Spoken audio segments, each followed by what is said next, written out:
For more than 30 years, the murder of 8-year-old April Tinsley remained one of Allen County's most infamous cold cases. Today, John Miller, the man convicted of killing her, died while serving his 80-year sentence. WANE 15's Mia Pettigrew went to the April Tinsley Memorial Garden and has more on this lasting impact of this case.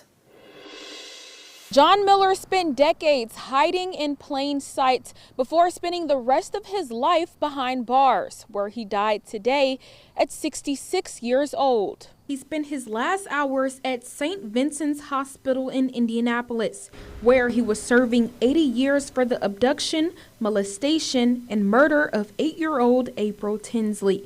For decades, Tinsley's case remained unsolved. Detectives worked through thousands of tips until DNA evidence finally identified John Miller in 2018. Anytime law enforcement investigates a case, they use, as we say, every tool in the toolbox. I think it's become pretty clear in general that DNA in all shapes and forms is a tool in the toolbox. Miller's arrest marked a turning point. And for people who grew up in the neighborhood, Tinsley's case was one they never forgot. I remember it like it was yesterday. We had to walk in groups because, you know, that's back in the day where they talk about the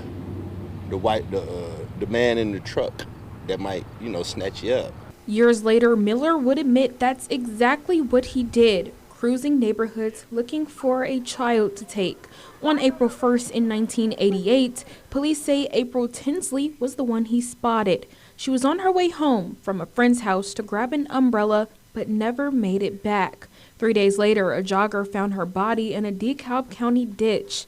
The autopsy revealed she had been sexually assaulted and strangled. For something like that tragic to happen, it was very scary, you know, very traumatic. For many, years of unanswered questions and fear finally ended with Miller's arrest. And now, with his death, what remains is the community's resolve to keep April's story at the center. While Miller's death ends a case that haunted Fort Wayne for decades, in this garden, life still grows. And April Tinsley's memory is what lives on. Reporting in South Fort Wayne, Mia Pettigrew, WANE 15 News. And I talked to April's mom, Janet Tinsley, on the phone today. She says she would get text messages every month from the Department of Corrections saying Miller would be released in 2058. To her, those were messages that were a reminder that he was still here and her daughter was not. Well, today, Janet told me she's happy the man who killed her daughter won't get to keep on living, and hopefully now she can go back to a more normal life.